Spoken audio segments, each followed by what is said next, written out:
Hi hello नमस्कार, मी मनीषा तुम्हा सर्वांचं स्वागत करते आपल्या चॅनलमध्ये, ज्याचं नाव आहे लेख ऋषीची व्लॉग. चला, मी आज तुम्हाला दाखवते माझा न्यू ड्रेस. तर आज नवीन ड्रेस घालायचं काय प्रयोजन. तर आज माझ्या मुलाचा वाढदिवस आहे आणि जगातली सर्वात गोष्ट आईसाठी तीच असते, मुलाचा वाढदिवस. आणि तसंही आता काल गोडधोड बनवलं होतं, म्हटलं आज काय बनवायचं तर बघूया, आता ठरवूया.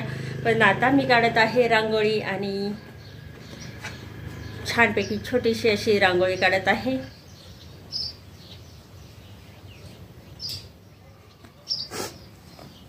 चला, रांगोळी काढत आहे मी 13 ते 7.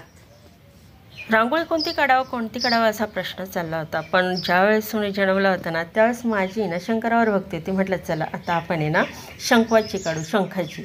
आणि तेवढ्यातच रंग भरायला लागले आणि पाहते तर काय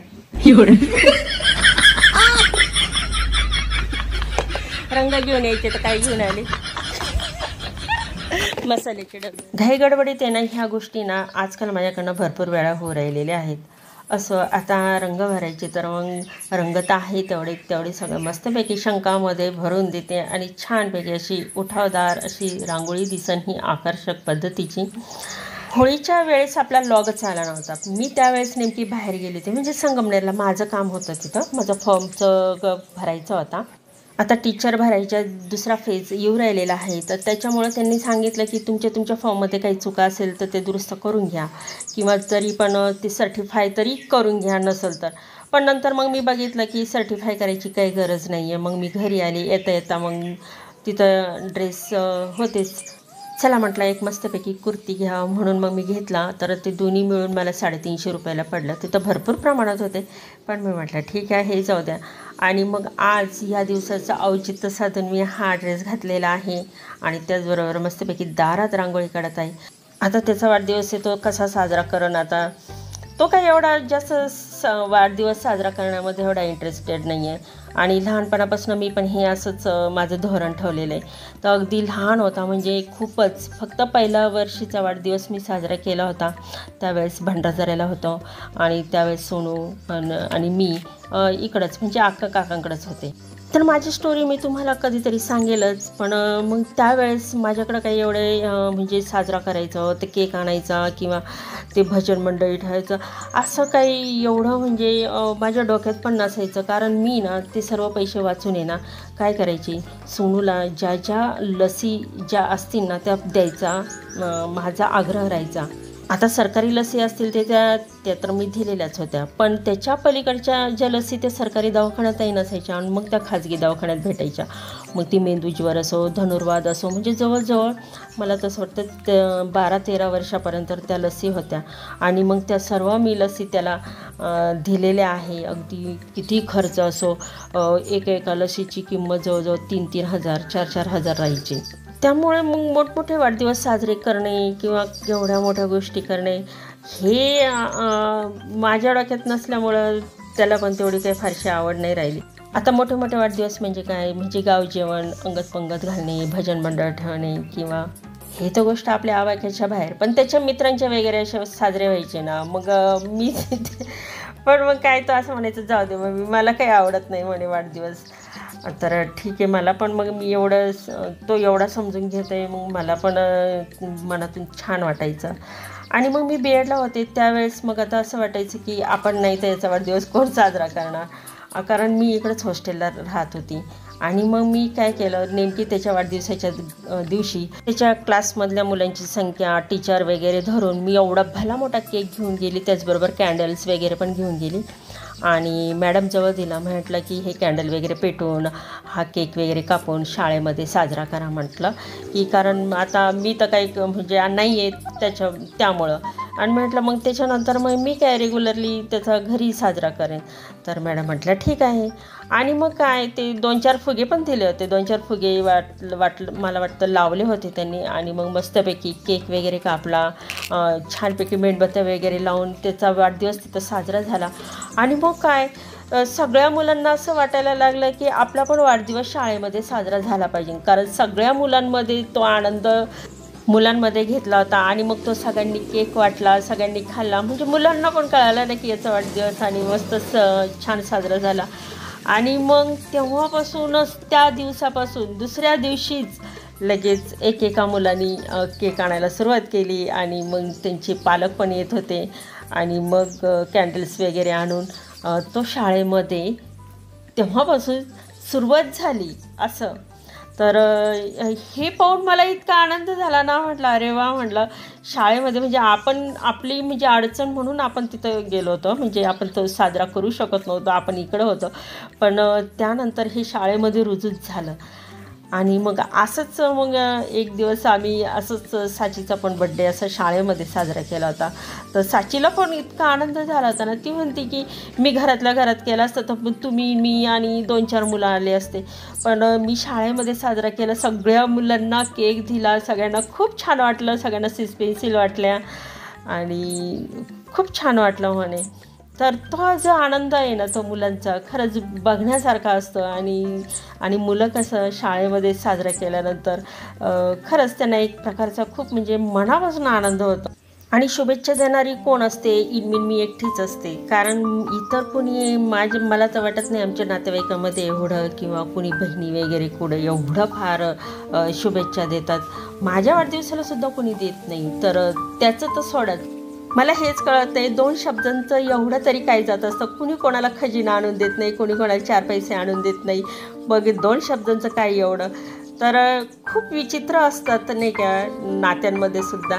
तर मी हा काय एवढं मनापासून म्हणजे मी कधी असा विचारच करत नाही आणि कोणाकडनं आहे ना आजकाल मी कसलीच अपेक्षा ठेवत नाही त्याच्यामुळं.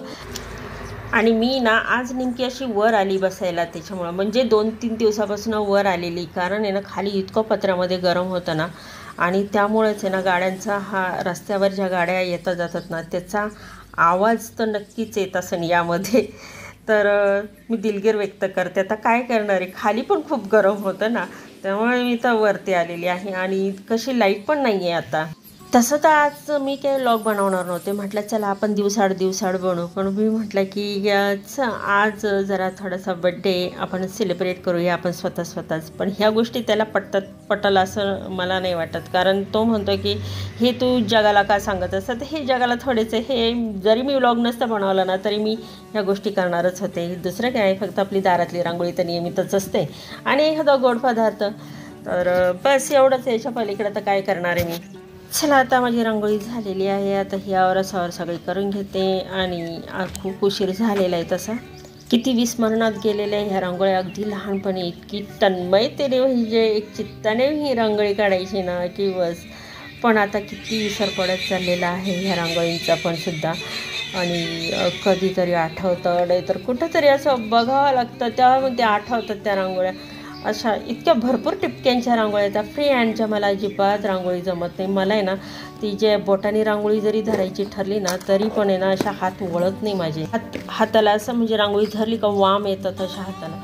त्याच्यामुळे आहे ना त्या फ्री हँडच्या मी रांगोळ्याच काढत नाही आणि काढले तर ह्या अशा ठिपक्यांच्याच काढते आणि ह्या कशा आठवतात पण.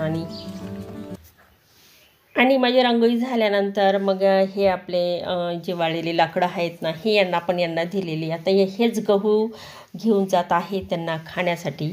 तर ते मोजायचं काम चालू आहे आणि ते पायलीनी मोजत आहे, म्हणजे ते आधुली वगैरे यांनी मोजून घेऊन जाऊ राहिलेली. तसं तर हे सगळं वजनी पद्धतीने सगळं काट्याने आपण भरलेलंच आहे, पण त्यांचा तो हट्ट आहे की आम्हाला न्यायचं तर त्या आधुलीनेच न्यायचं आहे. आणि मग ते आता ते मोजायचं काम चालू आहे. मी आकाकडे गेली दूध आणायला, तर आका मला म्हटली की तिथं जाऊन बस म्हणे, ते काकांचं कसं आहे म्हणे त्यामुळे तू जरा थोडंसं तिथं लक्ष दे. आणि म्हणून मी इथं आली. तसं तर माझं खूप काम राहिलेलं आहे, धुणं राहिलं, ते भांडे पण राहिलेले, अजून स्वयंपाक पण बाकी आहे आणि जवळजवळ 9:30 पावणे 10 वाजलेली आहेत. आता मी घरी जाते आणि मग थोड्या आणि सर्व आवरून पुन्हा येते.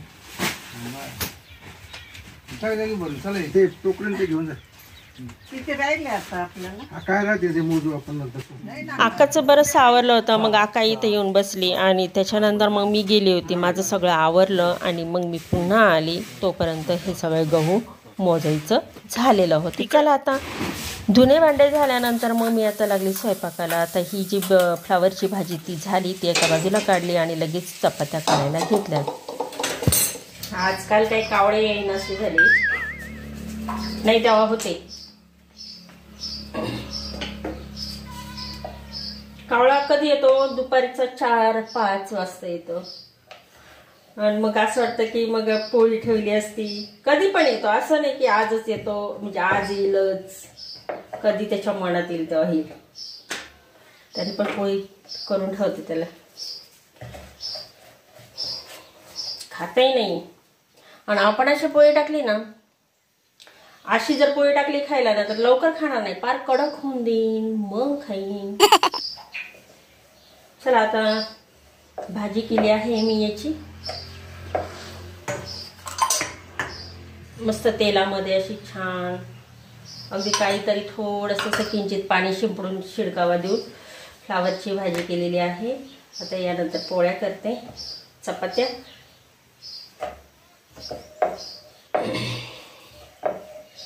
असं माझा विचार होता की कढी गोळे करावा,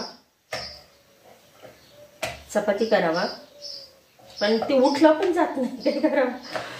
आणि फ्लावरची भाजी आणि शिरा असं चालू होता माझा बेत. आता अक्का आणि काका हे गहू मोजण्यामध्ये गुंतलेले होते. आता तेव्हा मी पण होते की तेव्हा सगळं झालं होतं. त्याच्यानंतर आल्यानंतर इथं स्वयंपाक केला आणि मग ठरवलं कढी गोळे वगैरे आपण सगळ्यांचा स्वयंपाक केला असतं तर.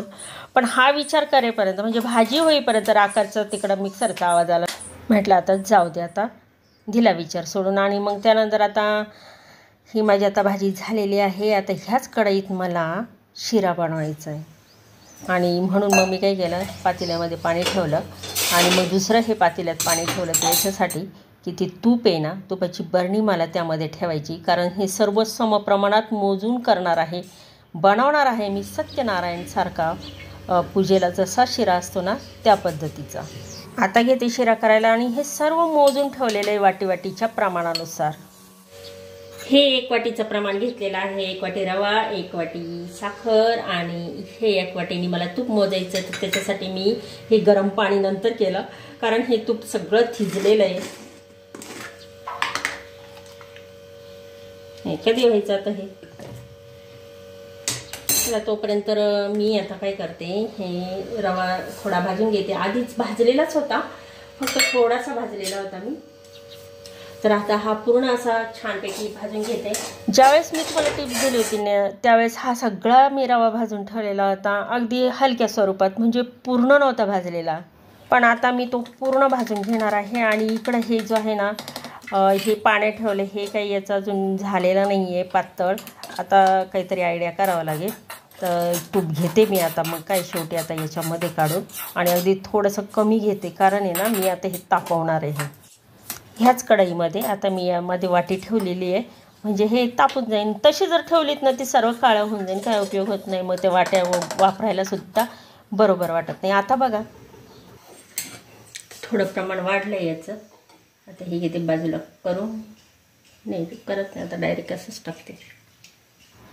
आधीच हे तूप तापलेलं होतं आणि त्याच्यामध्ये रवा, तर इतका पटकन झाला ना शिरा, काही न कारण वेळच लागला नाही. आता हे प्रमाण कसं, 1 वाटीचं रवा, 1 वाटीचं तूप, 1 वाटीचं साखर आणि 2 वाट्या पाणी असं. आणि हे पाणीसुद्धा मी ना आधीच गरम करून घेतलेलं होतं. त्याच्यानंतर मध्ये दुसरं पाणी ठेवलं होतं ना, ते तूप गरम करण्यासाठी ठेवलं होतं. आता हे 2 वाट्या मी काय केलेलं आहे, हे पाणी टाकलेलं आहे. आदल्या दिवशी मी संगमनेरला होते, म्हणजे होळीच्या दिवशी. तेव्हा जर मी अननस आणलं असतं तर किती छान झालं असतं की नाही, अननसाचा शिरा. पण माझ्या लक्षातच आलं नाही काय. आणि मग आता हे शिरा करताना एकदम असं वाटत होतं की आपण अननस घेतलं असतं, आपल्या लक्षात आलं असतं तर. आता बऱ्यापैकी हा रवा फुगलेला आहे. आता यामध्ये मी 1 वाटी साखर जी आहे ना ती टाकून देते आणि छानपैकी असा मस्त वर खाली करते. आणि यावर झाकण ठेवून मी हा शिरा बनवणार आहे. तर अगदी असा मोकळा होईल ना की बस. आणि आता याच्यामध्ये ना तूप पण इतकं दिसू राहिलेलं आहे नाही, कारण ते सगळं समप्रमाणातलं आहे ना त्यामुळे. आणि ही सगळी तयारी अगोदर करून ठेवली होती. वेलची पण मी अगोदरच कुटून ठेवली होती आणि ती पण आता ह्यामध्ये टाकून देते. म्हणजे स्वाद इतका सुंदर येईल ना, विचारायला सोय नाही. ते जसं जसं आपण आता हलवत राहू किंवा आणखीन त्याला ती आज भेटेल ना, तसं तो आणखीन कोरडा होत जाईल आणि अगदी मोकळा ढकळा. तर अगदी बघा किती मस्तपैकी झालेला आहे. आणि आता याच्यावर ताट ठेवून देते.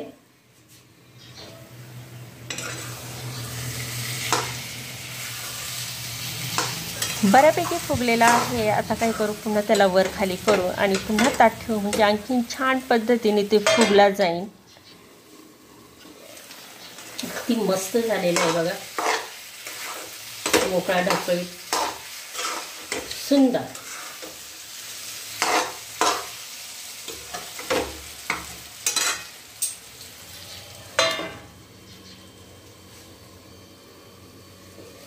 आपला हा जो प्रसादासारखा शिरा आहे सत्यनारायण पूजेतला अगदी तयार झालेला आहे. चला आता सत्यनारायण पूजेसारखा केलेला जो प्रसाद आहे आता आपण मस्तपैकी सजूया. आता मी काका आणि अक्कांना देऊन येते. हे केळीचं पान आणलेलं आहे, म्हणजे कसं सत्यनारायणचं जे आहे ते सत्यनारायणसारखं दिसलं पाहिजे की नाही. सत्यनारायणचे जे असतं प्रसाद तर अगदी तसंच दिसला पाहिजे.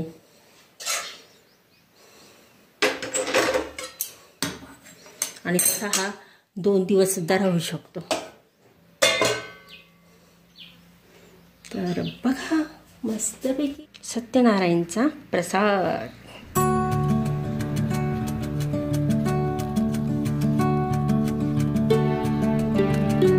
चला आता मी पण माझं ताट करून घेतलेलं आहे. इकडं दही साखर, इकडं फ्लावरची भाजी जी तेलातच केलेली आहे. मी तेलातच परतून करून मस्त वाफवून छानपैकी शिजवून अशी चटकदार बनवलेली आहे. आणि इकडे सत्यनारायणसारख्या पूजेचा प्रसाद आणि चपाती. चला तुम्ही पण या जेवायला. दुपारचा असा मस्तपैकी सडा मारला मी मस्त. आणि फक्त ही रांगोळी सोडून सगळीकडं असं छान असं पाणी साचल असं इथपर्यंत सडा मारला.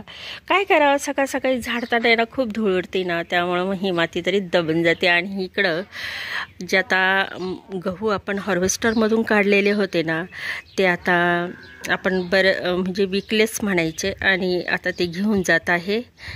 सकाळी जे मोजत होते ते. आणि आता आहे ना जवळजवळ संध्याकाळ झाली.